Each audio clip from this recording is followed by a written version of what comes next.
Warning, the views and opinions expressed in this presentation are those of the producer and those appearing in the show and do not necessarily represent the views of DerryCam, the town of Derry, or any of its staff or affiliates.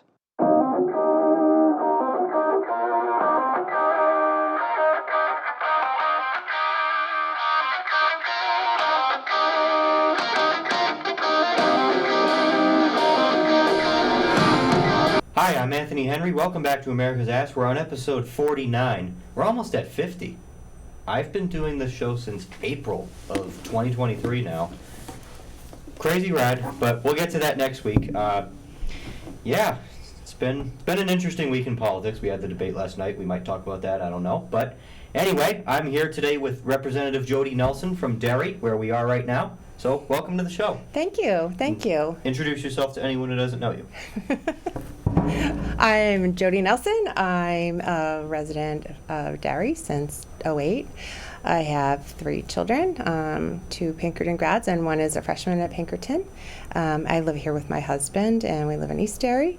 I am a state rep here, along with 9 other state reps, and I serve on a couple committees in town and in Concord, and we'll talk about that, I'm sure, as time goes on here. All right, well, thank you for coming on. Thank you. So first thing I wanted to talk about with you was how you became a state rep, because you ran in a very interesting election. It was a special election Yes. after Representative Kopp resigned, Ann Yes. Kopp, and you ran in a very contentious election. I'll let you explain it. Okay. Well, I had been involved with the Derry Republican Town Committee for a while and helped a lot of our Derry reps over the years win elections, as well as other elected officials. And I also have just been really involved in the community, from being PTA treasurer to helping out with the soup kitchen and a lot of other organizations and just people who needed help, over the years. And so I had a really good connection with the community, and a lot of people knew me. I'd always had as one of my goals to be state rep. I always thought that I would do it when my last one was driving, because I always thought that would, make life a lot less hectic, adding on the responsibility of being a state rep. But when Representative Kopp resigned because she moved out of town, I was asked to run. And I just said, well, what the heck? And I just kind of threw my hat in the ring. And that's how it came about. And once you ran, the primary was what everyone really watched. That was the contentious part. You had 2 opponents. Yes. Get into that.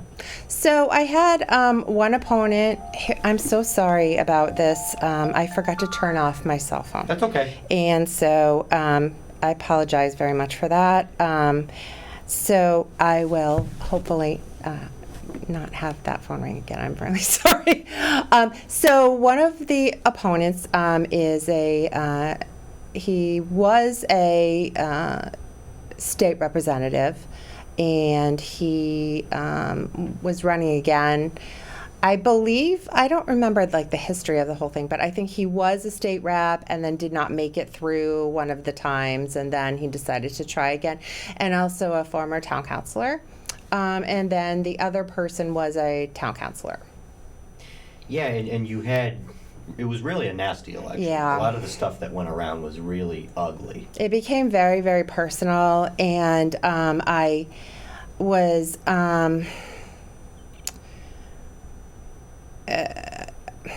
well, I mean, I guess I can just be honest. I was portrayed as being one type of person, and lying about my experience and life experience and experience in town, and that was really hard to take. It was hard for my kids to hear that, and my husband to hear that about me, because they know how involved I was and am in the community all of these years. And especially, I had always been like a worker bee. It was not important for me to sit on a board. I actually enjoyed doing and helping people.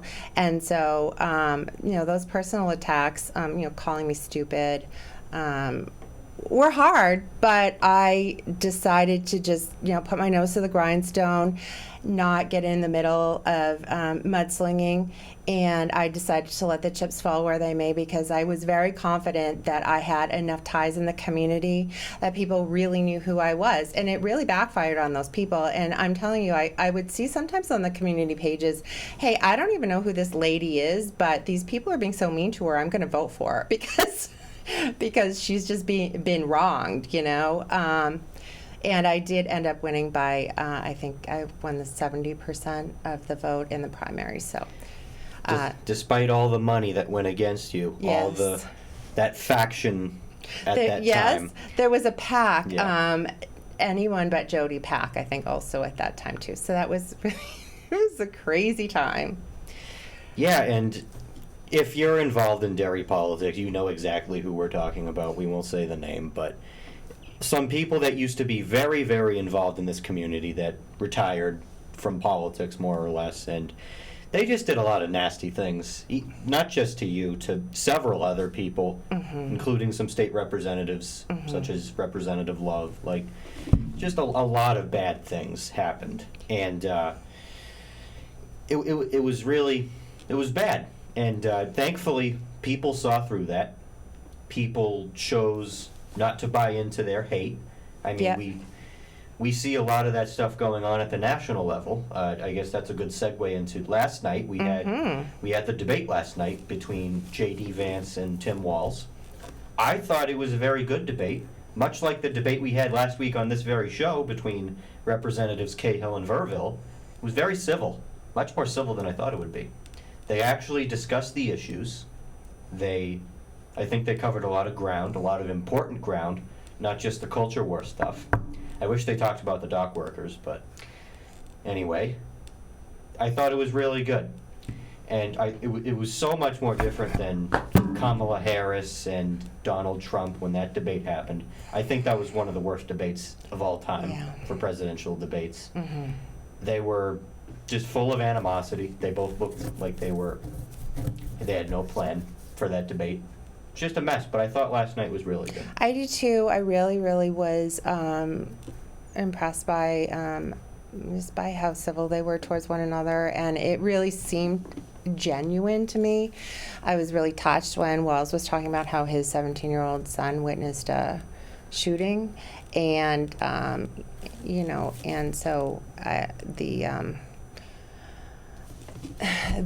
back and forth about that was really genuine and caring, and I was glad to see it. I really was. That's one of the things that I struggle with the most about politics. People enjoy, the blood sport of politics, and that's something that I do not enjoy. So it was really refreshing seeing the two of them be respectful, yet getting their point across about how they're different and why they would be the best person for the position. So I thought I was glad that it happened that way. Yeah, and I agree with what you said about politics being a blood sport. It is a sport. Like, if you're in it, you're involved. It's a lot of time. Yeah. And it's really competitive. You know that from your first election and then the elections that followed. It can be really competitive. So. Yeah. Just so you know, I finally was able to turn off my phone, so we won't have any more interruptions. Totally fine. And keeping with this theme about the divide, animosity, let's talk about the school board. Okay. I've brought it up I bring it up every show, but I haven't actually gone into detail on what they've been doing lately. So I will. So you remember, if you've watched this show, they tried to build the new school, didn't happen. On that same ballot, further down one of the other warrant articles, they wanted $38 million worth of renovations. And you need 60% to pass, and it got 52, so it did not pass. well, it's got a majority of the votes, but it did not pass. So that was gonna be 38 million, as I said, and now they have no money to renovate the schools. So what the school board's been focusing on for the past few months is crafting a warrant article that the board can, they hope they'll unanimously get behind it. They're not going to, I know that. But something they can get behind and the people will vote for. Because no one trusts the school board, I don't think. They're dysfunctional. At meetings, they look like complete children. And last election, for a while, most of the time, they did not listen to anyone. They went with the new school. People didn't want it. They closed Derry Village. People didn't want it closed. They were gonna close South Range, and luckily, I call them the strongest neighborhood in Derry. They spoke loud, and it didn't happen. So that's gonna be off the table for now, but these renovations do need to happen. I am not saying these renovations don't need to happen. We need these renovations, but we also need to be cautious in how much money that they ask for. So I agree with everything that you're saying, and you know, as a group of people in leadership, you need to do self-reflection and regroup, and that's something that I suggested happen, because, like it or not, a lot of people in Derry just don't trust the school board. And so I think it would be really smart to put together a smaller bond, less than half of what they're asking for, and say, hey, you know, we know that the perception is that you cannot trust us. This is why we are asking for a smaller bond this time around. These are our most crucial needs for our schools to make sure they're safe and they're compliant. We will put on the warrant article exactly what we are going to be spending this money on. And then when we do these renovations and can prove to you that we are trustworthy and we've done what we said we're going to do, then people will be more likely to trust them again for another round, another bond, you know, in the, you know, maybe next year or the year after. So I really wish that they would have considered doing something like that, because I don't like the feeling that this is now being politicized at the cost of our children. Yeah, as I said, I think just based off their behavior, if you watched a meeting and just watched their behavior or went in person, I wouldn't trust them. I mean, they can be downright nasty. I mean, at the last meeting, we had members interrupting each other pretty aggressively. We had people eye rolling. We had just snarky behavior by you-know-who. If you know school board, you know exactly who I'm talking about. But their behavior is just bad. They can just be bad people sometimes, you know? And I hate saying that, because I do think that they are good people. Yeah, and I do too. think that the 7 of them have the best end goal in mind. Yeah. But they're just so divided. And right now, I'm just going to predict, no matter what the dollar amount is, whether it's $1 or $30 million, it's not passing.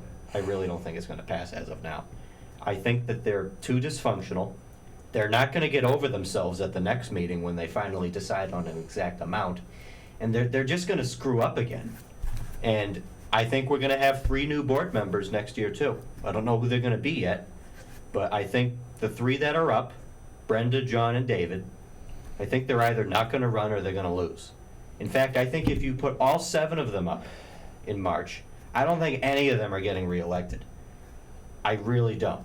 I don't think the people trust them. I don't think that any of them, are doing what they should be right now. They should be united. This shouldn't be something that they debate on, and it's their fault because they're projecting this horrible look on themselves and on the town. I'm friends with people in school boards in Hudson, in Manchester, and Nashua. People on both sides of the aisle, they're very unimpressed with Derry's school board. They're saying, oh, this wouldn't fly where we are. I mean, it's just a bad look. I'm embarrassed by some of what they're doing, and I hope next week they do the right thing, they do the right dollar amount, and they clean up their act, because I don't think they're gonna get it done as of now. That's just me. And I'm not saying I don't support the Warren article. Definitely vote for it, but I think there's gonna be people that are gonna say no because of last year, because no one trusts them. Yeah. That's what I think. Yeah. Well, we'll have to see, Yeah, so we're going to transition again to the State House. So Okay. these past couple terms, you've sponsored a lot of legislation. What's some important little stuff you've bit. done, and what's some stuff you're going to do going into next term? So, as you know, but I don't know if our viewers know, I have been on the Children and Family Law Committee. I'm also vice chair of the Special Committee on Child Care. And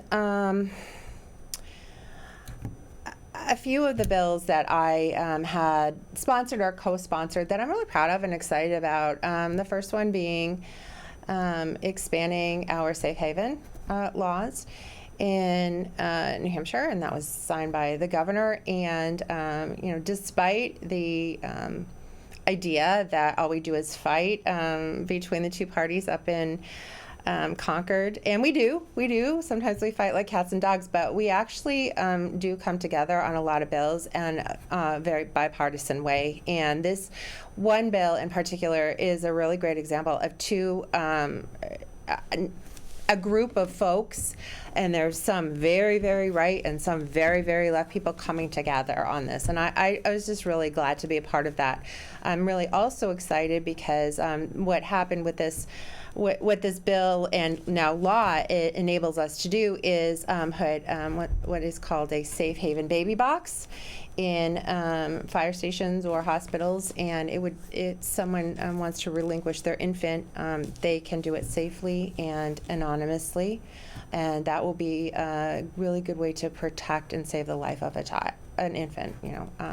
Very proud of that. Also, something that directly affects our schools here, I sponsored a bill, my first bill. It was very exciting. That was signed by the governor, and it enabled nurses in our public schools to be able to attain emergency use epinephrine auto injectors more easily. So instead of on their off time having to drive to a pharmacy to have this prescription filled, they're actually able to now have the prescription directly mailed to the school. So I think that will encourage more schools to want to have them in the schools, which is great. And the issue of child care and the expense of child care and the lack, the need for more child care here in New Hampshire is, really evident. We're talking about it all the time. One of the bills that that came out of our committee is something that actually I think is really going to help the North Country a lot, and it has to do with family daycare settings, at-home daycare settings, and so we changed the way that town zoning processes can. It's a little complicated, but anyway, just the town zoning process to make it easier for people who are doing at-home daycare. And also, too, another bill allowed at-home daycare to add, one or two more children, and that would be including their own children. So those things are, seem like very small. steps, but in a small town, maybe the addition of 10 more spots in a daycare can really help. So Yeah, I think all of those are important bills. I've Thank you. said it before on the show. A lot of, I'd say 90% of the bills are bipartisan or unanimous, really. yeah, Like the consent calendar, I don't think a lot of people actually read it. So that's all the important stuff, really. yeah. And then all of the less important stuff, but more divisive stuff, that's what actually gets debated. And on that, what do you think are going to be some of the big topics next term? We saw a lot this past one. What do you think's going to return from that? What do you think's going to be new? We're going to see a lot of new faces next term. Yeah, so I think, I mean, we're definitely going to see a parental rights bill again. I have no doubt about that. That's come through my committee 2 times. Both times I had worked really hard with other members of my committee to work on amendments, so it could pass my committee and pass on the House floor. It's a big fight about that. Also, I do foresee, some of it depends on, I suppose it depends on some of the court decisions about certain bills, but I do think that the girls' sports Yes, I actually thing wanted will to touch on be that. an issue Yeah. for sure, and that's very hot button, and people are very passionate Bow High about School. it. Look what just happened at Bow High School. For anyone who doesn't know, there was a transgender player on the team, and some parents were protesting it, and they all got kicked out of the game. So there's been protests, the armbands with the 2 X's in pink. But it was a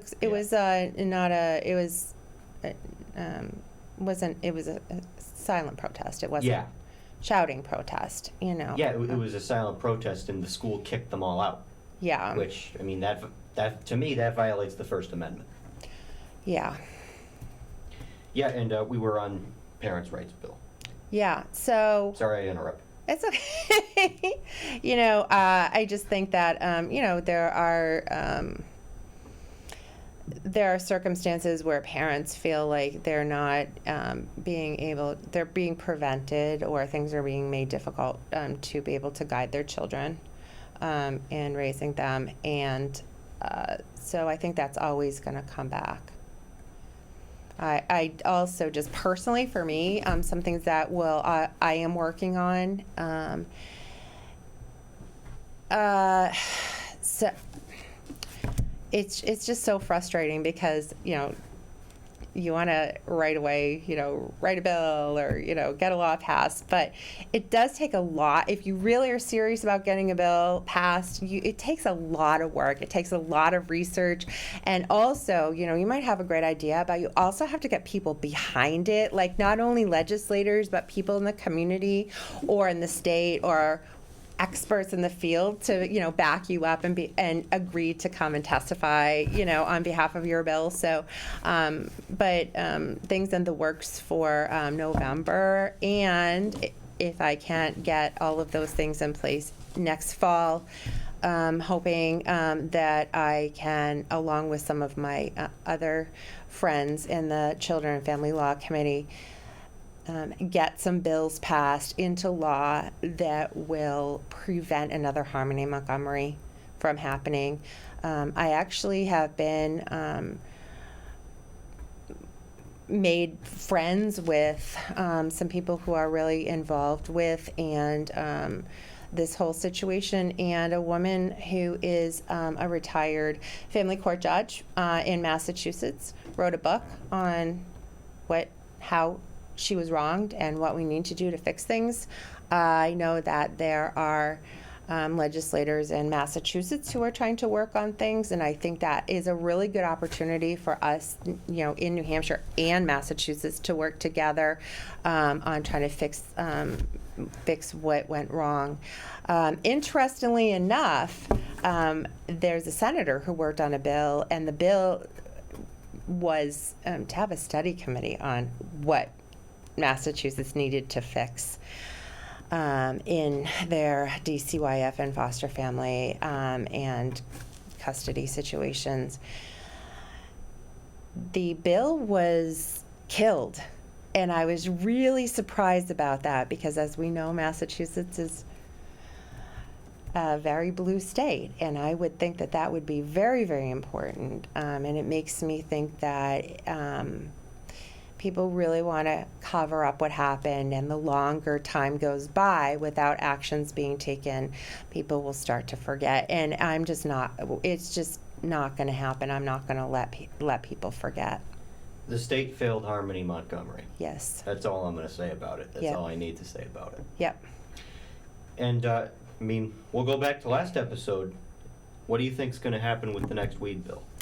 I don't think it will pass because I don't think, Kelly Ayotte's been really adamant about the fact that she doesn't want to sign one. So I think that it's too bad that we could not come to an agreement. And people, to be honest with you, people, in my opinion, acted like babies. They wanted their way or no way, and that's not a way that we usually win in the legislature. So we had our chance, and I don't know. I mean, maybe she'll change her mind. 5 votes. Mm-hmm. Failed by 5 votes. Mm-hmm. And, I'm not going to talk about it much. Go back and watch the last episode. We had an hour of discussion between the two polar opposites on that issue. Go watch that. Mm-hmm. And by the way, we talked about before we were, on air, and, I respect both of those guys, and I Yeah. respect both of their opinions. It is a very heated debate, and people are very passionate, And it'll also depend on who's in the majority. Mm-hmm. That's we didn't really have the majority. I still say it was a tie. Yeah, But it's pretty much a tie. It's yeah. going to depend on who wins. We got to follow the swing elections. Derry's not really a swing election. We're a fairly solidly red town. Yeah. We went to Trump by 7 in 2020, and Trump by 13% in 2016. I anticipate it'll be around that range again this year. But yeah, we're just about out of time, so feel free to give a closing statement. Well, I didn't prepare a closing statement. I'm sorry. Say whatever. Well, thank you, Anthony, for allowing me to be on your show. One of the things that I've gotten feedback about, and I'm taking it to heart, is that people don't really know what I do in Concord or how I represent people in Derry as much as they should, and so I promise to work on that and get better about communicating what I do. In Concord, on social media, and also, Owen has said, anytime you want to come in, you can do your own show and explain what you're doing up there. And so I do pledge that I will be a better communicator, and I think it's really important because people don't really understand what we do. We're all on different committees, and our committee work is really, really important, as important, if not more, than when we sit on that floor and cast votes all day, so. Thank you for coming on. Thank you. Your weekly reminder to register to vote. Yes. I can't vote, so you have to vote for me. So our town clerk is Tina Guilford, our town moderator is Dave Nelson. Contact one of them, they'll help you out. I'm Anthony Henry. This has been America's Ask. Thank you for watching.